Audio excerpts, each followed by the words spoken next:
Have you ever really stopped to think about the stories that define your world? I'm not just talking about the books you read or the movies you watch. I mean the really deep, foundational stories that shape how you see absolutely everything. Well, today, we're going to dive into that powerful idea, and we'll be using Mircea Eliade's incredible book, Myth and Reality, as our guide. So let's just start with a really provocative question, one that gets right to the heart of everything we're talking about today. What if your entire reality, everything you believe to be solid, to be true, is actually built on a story? To even begin to understand what Eliade's getting at, we have to take a word we think we know and completely pull it apart. That word is myth, because it turns out this one little word tells a tale of two completely different truths. And this is where the contrast just becomes so stark, you know? In our modern world, if you call something a myth, you're basically saying it's not real. It's fiction, a fable, something that cannot really exist. But for the archaic societies Eliade studied, a myth was the polar opposite. It was a true story. In fact, it was the most true story, a sacred history that was way more real and fundamental than anything else. So Eliade gives us this really precise definition to work with. He says a myth is a sacred history. It's a story about something that happened way back in primordial time, that fabled time of the beginnings. And here's the absolute key. A myth is always an account of a creation. It explains how something, whether it's the entire world, a species of animal, or even a social custom, came into being because of what supernatural beings did. Now, this massive split in how we understand the word myth, well, it's not just about language. It actually creates two completely different ways of experiencing reality itself. We can call them the archaic and the modern ways of being. And here is the fundamental difference right here. For archaic man, the meaning of life comes directly from these mythical events.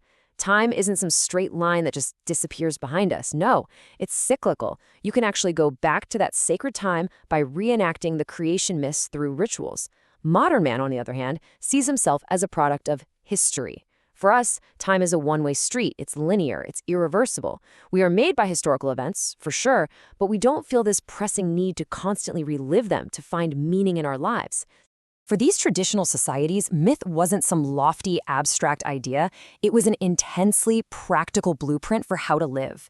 It gave you the perfect models for every single important thing you do, from the rules for who you can marry and what you can eat, to the right way to work, hunt, or even cook your food.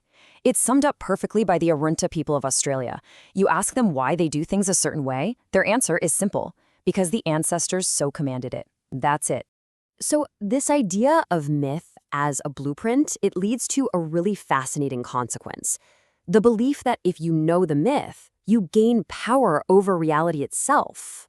The archaic method for mastering something was basically a three-step process. First, you had to know its origin myth. Second, you had to recite that sacred story. And third, just by doing that, you would gain mastery over the thing itself. I mean, get this. The Kuna Indians of Panama believe a magician who knows the origin story of fire can literally pick up red-hot iron and not get burned. There's a saying from the Naki people of China that just nails this idea perfectly. Unless one know the origin of the dance, one cannot dance. The physical act itself is totally meaningless, maybe even impossible, if you don't first know its primordial true story. The knowledge is the power. And here's how that power works. When you recite a myth, you're not just remembering some old story. You are ritually stepping out of boring, ordinary, chronological time and entering what Eliade calls the strong time of creation. You literally become a contemporary of the gods. You are present at the very moment that reality was being forged. How cool is that? Okay, now let's flip it. Let's contrast that powerful, renewable reality with our modern condition, where we're defined not by a repeatable creation, but by the relentless, unyielding weight of irreversible history. For us moderns, historical moments like the fall of Constantinople or the storming of the Bastille, they're fixed points on a line. They happened once, that's it. We can commemorate them, sure, but we can never ever truly go back to them or reenact them.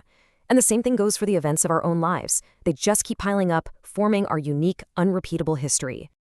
And this leads us to a really profound, uniquely modern problem. If history is just one thing after another with no sacred blueprint to guide us, then where do we find meaning? Where do we find value? This is the existential risk of living in a world without a model.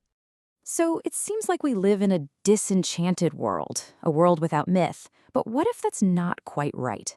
What if the difference is only on the surface? Eliade argues that myths haven't vanished at all. They've just gotten really good at camouflage. If you look closely, you'll start to see the structures of myth hidden everywhere. The novel, for instance, has kind of replaced the public recitation of myths, satisfying our deep need for stories about heroes and their trials. Grand political ideologies? They almost always tell a story of a past struggle, a present conflict, and a glorious future paradise. Even something like psychoanalysis mirrors this pattern. It's a journey back to the origin of our personal trauma in order to find healing. They are all, in their own ways, modern creation stories. So, what's the big takeaway from all this? Why does it actually matter if we can spot our own hidden camouflaged myths? Well, what Eliade's work suggests is that the great risk of our modern, secular world is a world just stripped of meaning. Living in a reality where it's just one random event after another, that can be really corrosive to our sense of purpose. But, and here's the hopeful part, if we learn to recognize the powerful stories that secretly shape our lives, our modern myths, we can actually restore a sense of sacredness and dignity to our own existence.